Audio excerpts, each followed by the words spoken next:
साथियों नमस्कार। जैसा कि आपको जानकारी है कि हमारी संस्था all Uttarakhand motor transport association जो परिवहन कारोबारियों के हितों के लिए निरंतर प्रयासरत है और नीतियों को लेकर निरंतर जो है सरकार के साथ परिवहन विभाग के अधिकारियों के साथ समन्वय बिठाकर काम कर रही है। और हमारी संस्था कोई आज परिचय का जो है मोहताज नहीं रह गई है। तो निरंतर इसी क्रम में जो हमारे पिछले हड़तालों को लेकर जो मुद्दे हैं तो उन विषयों को लेकर कल अपर परिवहन आयुक्त महोदय श्री सनत कुमार जी से हमारी एक औपचारिक बैठक हुई, जिसमें जो है जो हमारे पिछले लंबित मुद्दे हैं 16-200 को लेकर जो माल वाहक है हमारे, और इन पर क्या प्रगति रिपोर्ट है, लंबाई चौड़ाई को लेकर क्या प्रगति रिपोर्ट है, नेशनल परमिट वाहन जो सीधा पर्वतीय मार्गों पर जा रहे हैं उनको लेकर क्या कानून सरकार बना रही है, क्या परिवर्तन उसमें कर रही है। तो इसी को लेकर जो है हम लोग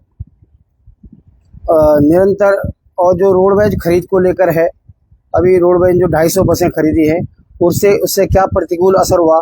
हमारे जो 1952, 1955, 1956 से जो कंपनियां लगातार पब्लिक को सेवाएं दे रही हैं, ये 250 बस आपने जो पर्वतीय मार्गों पे लेके चलाई हैं, इनसे क्या दुष्परिणाम हुए हैं और हमारे ट्रांसपोर्ट व्यापार को इसमें क्या असर पड़ा है और हमारे कितने लोग उससे जो है बेरोजगार हो सकते हैं। तो इसको लेकर चर्चा हुई। अभी रोडवेज का जो है 800 बस खरीदने का प्लान है, योजना है, अभी इस पर काम चल रहा है, गवर्नमेंट उसमें काम कर रही है। लेकिन उसको लेकर भी जो है चर्चा हुई कि भाई वो बसें वो आखिर वो चलाएंगे कहाँ, और जहाँ पे चलाना है वहाँ पे उन्होंने प्राइवेट बस वालों को पूरा रास्ता खुला करके दे रखा है। तो इस पर भी चर्चा हुई है और आगे की इसमें क्या रणनीति रहेगी, क्या योजना रहेगी, ये परिवहन अधिकारियों के साथ बैठ के जो है इस पर भी वार्ता चलेगी। तो निरंतर हमारी संस्था इन मुद्दों को लेकर संघर्षरत है और प्रगति रिपोर्ट समय समय पर ले रही है। देखते हैं, गवर्नमेंट अभी चुनाव मोड पे है, 7-8 महीने बाद, 1 साल बाद चुनाव होने हैं। तो चुनाव से पहले हमारे कितने मुद्दे जो है सफल होते हैं, कितने मुद्दों पे हमें जो है गवर्नमेंट हमको रिलीफ देती है, टैक्स बार टैक्स बढ़ाने को लेकर, और विभिन्न संगठनों के द्वारा जो भी एजेंडे जो है परिवहन विभाग को दिए गए हैं, विभिन्न मांग पत्र जो है परिवहन मंत्री जी को दिए गए हैं, उन्हीं मांग को लेकर अधिकारियों के साथ हमारी लगातार जो है संवाद कार्यक्रम चल रहा है। और निश्चित तौर पर हम लोग उत्तराखंड की जो परिवहन नीति है उसे बेहतरीन बनाने का प्रयास करेंगे, और ट्रांसपोर्ट नगर को लेकर और ISBT को लेकर, डायरेक्ट कनेक्टिविटी राजधानी से लेकर बहुत सारी चीज़ें ऐसी हैं जो हम लोग इसमें जो है सरकार से मांग कर रहे हैं। पूरे उत्तराखंड के परिवहन कारोबार में जो भी समस्याएं हमको दिख रही हैं, उन समस्याओं को लेकर हम सरकार के जो है निरंतर सरकार से जो है संवाद बिठा कर बात कर रहे हैं।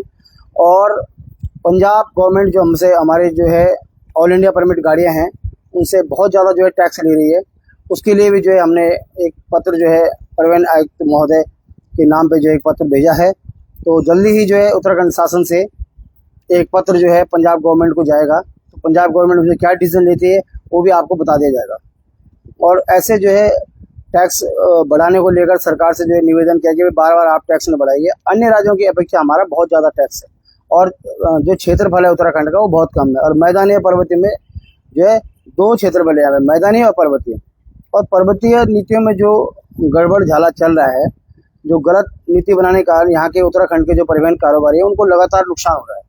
इसको लेकर भी हम सरकार से बार वार्तालाप कर रहे हैं, और हम पे बहुत दबाव भी है। कुमाऊं यूनियन बार कह रही है कि आप एक बार दोबारा हड़ताल में चलते हैं, लेकिन हम उनको रोक रहे हैं, रुको भाई लोगों, रुको। थोड़ा प्रयास करने से जो है देखते हैं क्या मिलता है, क्या हासिल होता है। सरकार हल्के में ले रही है परिवहन कारोबारियों को। 2 से 2.5 लाख लोग इसमें प्रत्यक्ष रूप से जुड़े हुए हैं। और कावड़ यात्रा को लेकर भी हमारी बात है कि भाई कावड़ यात्रा हम लोग जो है ट्रकों में न जाए, और जो हेमकुंड साहब की यात्रा है वो भी ट्रकों में न जाए। तो धीरे धीरे हेमकुंड साहिब में तो काफ़ी ज़्यादा जो है रोक लगी है। और कांवड़ यात्रा में जो पिछले साल जो दुर्घटनाएं हुई हैं, ट्रकों में जो है यात्री भर के गए, एक्सीडेंट हो गए तो ट्रक के नीचे दब गए। तो इन बातों का ध्यान रखते हुए भाई यहाँ के लोकल गाड़ियाँ शटल सेवा के लिए तैयार हैं, बेहतरीन सेवा देने के लिए यहाँ पर तैयार हैं। आप लोग ट्रकों में सवारी बिल्कुल नहीं ले आएंगे तो हम लोग उसका विरोध भी करेंगे। और कोई दुर्घटना होगी तो उसकी जिम्मेदारी जो है संबंधित परिवहन विभाग की होगी, पुलिस विभाग की होगी, प्रशासन की होगी, संबंधित जिलाधिकारी की होगी, संबंधित जिले के एसएसपी महोदय की होगी। जितने भी जिम्मेदार लोग हैं उनकी जिम्मेदारी होगी। भाई कोई दुर्घटना हो गई है, सड़क सुरक्षा को लेकर माननीय सुप्रीम कोर्ट भी चिंतित है। 2015 में उन्होंने एक समिति बनाई है और प्रत्येक राज्य उनको जो है रिपोर्ट करता है कि कितनी दुर्घटनाएं हुई, कितने आपने चालान करे, कितने कार्रवाई करी। तो एक झूठी वहाँ भी हम एक एप्लीकेशन दायर करेंगे। अगर ऐसी घटना हुई तो वहाँ पर भी हम एक एप्लीकेशन लगाएंगे तो भैया आपको जो रिपोर्ट दी जा रही है गलत तरीके से दी जा रही है। यहाँ पे जो है जो गाड़ी 2 सवारी में पास है उसमें 50-50 लोग भर के जा रहे हैं। तो इस तथ्य को हम सुप्रीम कोर्ट में भी रखेंगे, सुरक्षा समिति में रखेंगे कि आपको गुमराह किया जा रहा है, आपको गलत रिपोर्ट जारी है उत्तराखंड सरकार के द्वारा, उत्तराखंड डीजीपी महोदय के द्वारा और उत्तराखंड परिवहन आयुक्त महोदय के द्वारा कि आपको गलत जानकारी दी जा रही है। तो वहाँ पे हम एप्लीकेशन डालेंगे अगर ऐसा हुआ तो। बाकी हम सरकार के साथ हैं, बाकी हम परिवहन विभाग के साथ हैं। लेकिन अगर हमारे परिवहन कारोबारियों को आप सहयोग करोगे, हमारे लोगों को व्यापार में जो है सहयोग करोगे और शटल सेवा जो हमारी उनको बिल्कुल मजबूती से शटल सेवाओं को जो है लागू करोगे और जो नियम कानून है, जो बने हुए नियम कानून है उनको आप बिल्कुल तटस्थता के साथ जो है उनको फॉलो करवाओगे, तो ये हमारी परिवहन विभाग से डिमांड रहती है, हर समय रहती है। इसी चर्चा वार्ता को लेकर अपर परिवहन आयुक्त महोदय से हमारी काफ़ी बातचीत हुई है। और जो है एक हमने विषय रखा है उनके सामने माल भाड़े को लेकर। विगत 2020-22 से उत्तराखंड में जो है 2022 में जो गाड़ी 35 लाख की थी वो 42 लाख की हो चुकी है। लगभग 20% जो है गाड़ी के मूल्य में 20-25% गाड़ी के मूल्य में बढ़ोतरी हुआ है। और टायर वाले स्पेयर पार्ट्स के मूल्य लगभग 18% जो है मूल्य बढ़ोतरी हुई है। लेकिन भाड़े जस के तस हैं। तो हमने एक ट्रकों के लिए एक भाड़े की सूची जो है एक एसटीए की जो बैठक होगी उसमें हमने एक अपना प्रस्ताव रखा है। अगर परिवहन विभाग हमारे प्रस्ताव को पास करता है तो हम उसके धन्यवाद करेंगे, नहीं करता है तो उससे आगे जो है आरटीआई के माध्यम से पूछा जाएगा भाई आपने हमने प्रस्ताव दिया था, आप इसमें क्या फैसला निर्णय इसमें लिया है। क्योंकि 2022 से लगातार जो है टैक्स को लेकर और स्पेयर पार्ट को लेकर, यूरिया को लेकर बहुत सारी चीज़ें हैं। यूरिया आज हमें जो है कितना एक डीजल के साथ हमें एक यूरिया भी करना पड़ रहा है। और बहुत जल्दी जो है एथेनॉल को लेकर सही जानकारी जब एथेनॉल की आएगी तो उसको लेकर भी हमारी संस्था आपके बीच में रहेगी। और जो भी समस्याएं परिवहन कारोबारियों को होंगी वो निष्पक्षता से बिल्कुल जो है, और जो वन टाइम सेटलमेंट वाली है टैक्स वाली, जो हमने लगातार इसको जो है हम लड़ाई लड़ रहे हैं कि भाई आप जो है उत्तराखंड के परिवहन कारोबारियों पे जो है टैक्स का जो है तलवार जो आपने लटका रखी है इसे वन टाइम सेटलमेंट करके ख़त्म करो। तो हमारा इसमें भी प्रयास है, कब तक गवर्नमेंट करती है, जैसे करेगी आपको बता दिया जाएगा। और बहुत सारे मुद्दे ऐसे हैं जो हमने बिल्कुल तटस्थता से लगा रखे हैं। और 4 धाम यात्रा कैसे सुरक्षित हो, और अन्य राज्यों के जो अनट्रेन ड्राइवर जिनको हिल रूट का जिनको अनुभव नहीं है, इस साल भी मूल्यांकन किया जाएगा भाई कितनी गाड़ियाँ जो है दुर्घटनाग्रस्त हुई हैं और उत्तराखंड की कितनी हुई हैं और अन्य राज्यों में कितनी हुई हैं, एक्सपीरियंस अनुभव उनका क्या रहा, लाइसेंस पे और लाइसेंस उनका हिल लाइसेंस था कि नहीं था। तो इन चीज़ों पे भी जो है हमारी संस्था लगातार निरंतर काम कर रही है और सभी जानकारियाँ अपने पास रखती है। राइट टू इन्फॉर्मेशन के तहत हम लोग सारी जानकारी अपने साथ रखते हैं। और खाद्यान्न को लेकर हमने परिवहन आयुक्त महोदय के सामने बात रखी है भाई खाद्यान्न ऐसे गाड़ियों में जा रहा है जिन पे जो यहाँ पे पास ही नहीं है, और ऐसी गाड़ियाँ जा रही हैं यहाँ पे जो यहाँ पे लंबाई चौड़ाई जिनका माने के नहीं है। तो हम लोग जल्दी जो है और भी प्रस्ताव जो है हम लोग परिवहन विभाग में रखेंगे। एसटीए की इस साल जो बैठक होगी, जब कोई मुद्दे आते हैं एसटीए की बैठक होती है, उसमें निर्णय लिए जाते हैं। तो इन निर्णयों को लिए हम जो है लगातार जो है प्रस्ताव हमने एक लगाया। अभी और भी प्रस्ताव हमारे पास हैं और एक परिवहन प्राधिकरण है। अगर हमारे प्रस्ताव में सुनवाई नहीं तो हम परिवहन प्राधिकरण में भी अपना पक्ष रखेंगे। नहीं तो अगर हमारी बात सुनाई जाएगी, परिवहन कारोबारियों को हल्के में लिया जाएगा तो हम माननीय न्यायालय का दरवाजा भी खटखटाएंगे। साथियों, ये प्रगति रिपोर्ट है। परिवहन कारोबारियों के हित में निरंतर हमारी संस्था बिल्कुल ईमानदारी के साथ काम कर रही है। और हमारा जो लाइसेंस है, जो उत्तराखंड गवर्नमेंट ने हमको लाइसेंस दिया है, इसीलिए कि जो जिसका भी उत्पीड़न कहीं पे होगा, कोई पुलिस को लेकर उत्पीड़न, परिवहन को लेकर उत्पीड़न, परिवहन विभाग को लेकर उत्पीड़न, कोई नीति को लेकर हमारा उत्पीड़न, हमारे हक हकूकों की लड़ाई के लिए हमारा परिवहन कारोबारियों के लिए, उत्तराखंड के परिवहन कारोबारियों के लिए हमारी संस्था लगातार निरंतर आपके बीच में बनी रहेगी, पूरी ईमानदारी के साथ अपना काम करेगी और आपके मुद्दों को जो है परिवहन विभाग के पटल पर, सरकार के पटल पर समय समय पर उठाते रहेगी। परिवहन मंत्री जी को हमने अवगत कराया इन चीज़ों से और हमने मांग की है कि भाई धर्मकांटे जो है ऋषिकेश, कोटद्वार, रामनगर, हल्द्वानी और टनकपुर जैसे जो पर्वतीय इलाके जहाँ शुरू होते हैं वहाँ पे जो है चेकिंग पॉइंट्स बनाए जाएँ बड़े बड़े, और ये भी हमारी डिमांड है। और चेकिंग पॉइंट्स बनाए जाएँ, धर्मकांटे लगें और जो भी गाड़ी जाए बिना टैक्स की प्राइवेट गाड़ियाँ वो सब वहीं चेक हो जाए। बार बार चेकिंग व्यवस्था करके जो है अनावश्यक रूप से व्यवधान पैदा करके, अनावश्यक रूप से जो है धार में बैठ के तो कोई फ़ायदा नहीं है। तो इसलिए हमारा निवेदन सरकार से, बहुत सारी डिमांड्स हमारी हैं। ऋषिकेश ट्रांसपोर्ट नगर को लेकर हमारी संस्था निरंतर जो है प्रयास कर रही है। सरकार के जहाँ भी, जिस पटल में भी सरकार का मंच मिल रहा है वहीं भी हम जो है ट्रांसपोर्ट नगर की मांग रख रहे हैं। ऋषिकेश की सबसे बड़ी समस्या एक ट्रांसपोर्ट नगर की है। जिस दिन ट्रांसपोर्ट नगर की व्यवस्था बनेगी उस दिन यहाँ ISBT जो बने हुए ISBT हैं वही यहाँ पे चलेंगे और ट्रांसपोर्ट नगर एक व्यवस्थित ट्रांसपोर्ट नगर बनेगा जिसके अंदर मैकेनिक की दुकान हो गई, टायर के पंचर की दुकान हो गई, रंग वाले की हो गई, बॉडी डेंटर पेंटर सब हो गए, शहर के जितने भी गोदाम है सब उसके अंदर हो गए, शहर की जितनी गाड़ियाँ हैं वहाँ पे पार्किंग भी कर सकते हैं जैसे देहरादून में। तो इसको लेकर हमारी निरंतर मांग है कि इसके शहर का पूरा स्वरूप चेंज हो जाएगा जिस दिन ट्रांसपोर्ट नगर बनेगा। सरकार से निरंतर हम लोग मांग कर रहे हैं। देखो कहाँ तक मांग आपकी सिद्ध होती है, कहाँ तक आपकी डिमांड पूरी होती है, कहाँ तक सरकार आपकी बात सुनती है, ये सब आपके सामने रहेगा, परिवहन कारोबारियों के सामने रहेगा। जो भी अपडेट होगी परिवहन के संबंधित आपको समय समय पर सोशल मीडिया प्लेटफॉर्म के माध्यम से आपको दी जाएगी। तो साथियों, सभी साथियों को मेरा प्रणाम, जो भी जुड़े हैं इसमें, जो भी शेयर करें अगर हमारी बात अच्छी लगी आपको। बाकी हमारे ग्रुपों में सब ट्रांसपोर्ट व्यवसाय सब खबरें देखते रहते हैं। जो भी, जिसको भी कोई दिक्कत है ट्रांसपोर्ट कारोबारियों को, आप हमारी संस्था से संपर्क कर सकते हैं। आप हमारी संस्था के जगह जगह ग्रुप बने हुए हैं। आपको कोई भी समस्या है, कोई भी समस्या का समाधान नहीं हो पा रहा है, कोई केस है, कोई इंश्योरेंस का मामला है, कोई भी मामला आपके साथ दिक्कत है, कोई लाइसेंस नहीं बन पा रहा है, कोई कानून को लेकर बात है, कोई इंश्योरेंस नहीं मिल पा रहा है, तो आप हमारी संस्था से संपर्क कर सकते हैं। हम आपकी पूरी मदद करेंगे। तो साथियों, जय हिंद, जय भारत, जय उत्तराखंड, जय परिवहन कारोबार। तो निश्चित तौर पर जो मुद्दे हमने लगाए हैं सरकार हमारी बात जरूर सुनेगी, हमें अनदेखा नहीं करेगी। 2027 चुनाव में जो है 2.5 लाख लोगों का प्रतिनिधित्व जो है, जो हमारे काम करेंगे उनको वोट मिलेंगे और जो हमारा काम करना चाहेंगे, जो हमारे मुद्दों पे काम करना चाहेंगे, वो भी जो है अपने उस पर जो चुनाव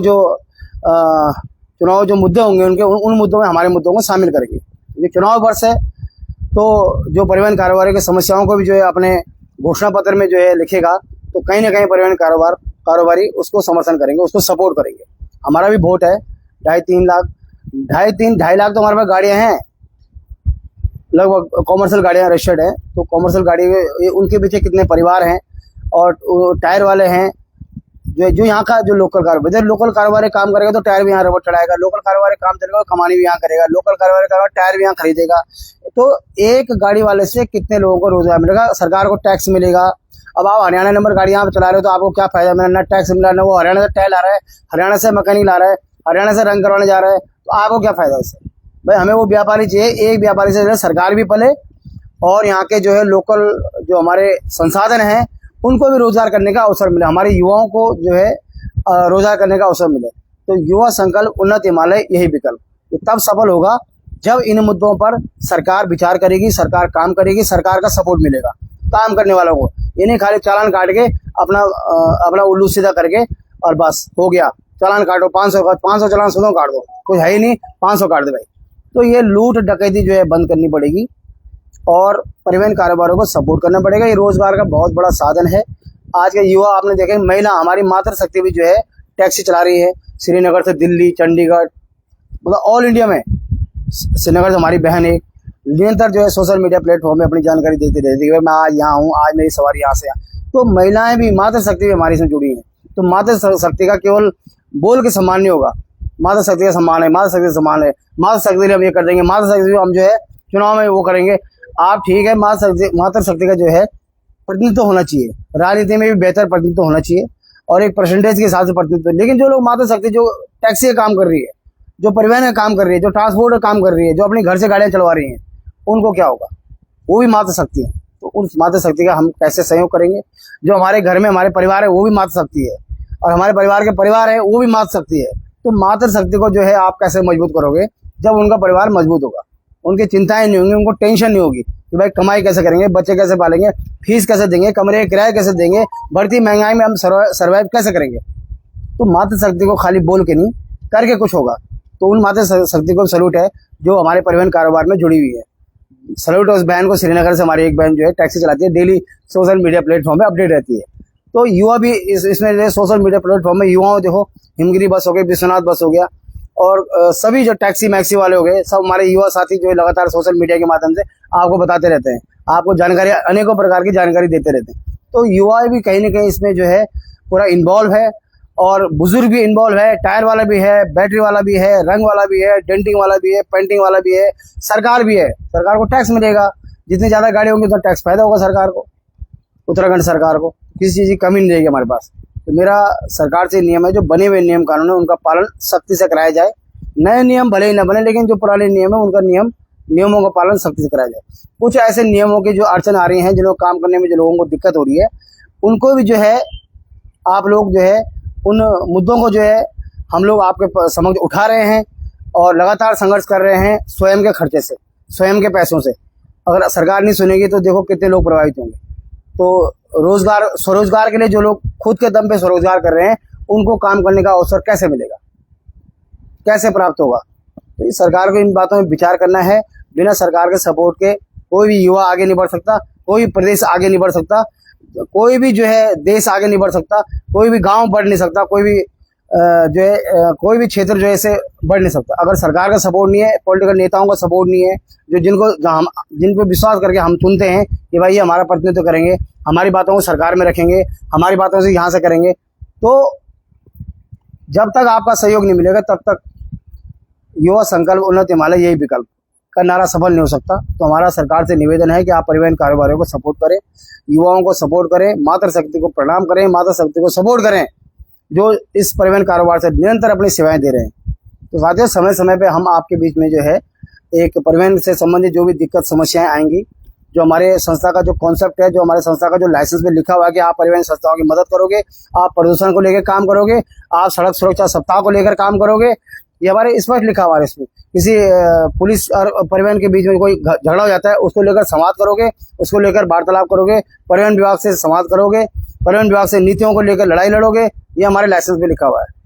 हम किसी को काम देने वाली संस्था नहीं है जो हमने किसी गाड़ी बढ़ाई या कोई हमारी एक चैरिटी संस्था है जिस पर निरंतर हमारे साथ लोग जुड़ रहे हैं, और निरंतर हम इन मुद्दों को लेकर हम सरकार के पटल पर निरंतर काम कर रहे हैं। तो आप लोगों का सहयोग अपेक्षित है। अगर बात अच्छी लगे तो बात शेयर भी करें, कमेंट भी करें, अपनी बात भी रखें, अपने मुद्दे भी रखें, और अपनी जो दिक्कत समस्याएं हैं उनको भी रखें। तो साथियों, निरंतर आपके साथ हम लोग मिलकर काम कर रहे हैं, और आपके मुद्दों को हम सरकार के पटल पर रख रहे हैं। इन्हीं बातों के साथ आगे भी कोई विचार, जितने भी काम होंगे, जितने भी मुद्दे आएंगे, वो हम आपके बीच में रखेंगे। पहला प्रस्ताव हमने माल भाड़े को बढ़ोतरी को लेकर सरकार के एसटीए की बैठक में पहला प्रस्ताव दिया है। जल्द ही वो भी आपके बीच में जो है उत्तराखंड के जो माल भाड़े हैं वो भी बढ़ेंगे। तो ऐसे ही विभिन्न प्रकार के मुद्दों को लेकर हम लोग निरंतर आपके बीच में बने रहेंगे, और परिवहन कारोबारियों की जो भी समस्या होंगी उनका हम समाधान करेंगे। तो जय हिंद, जय भारत, जय उत्तराखंड, जय परिवहन कारोबार, जय श्री राम साथियों।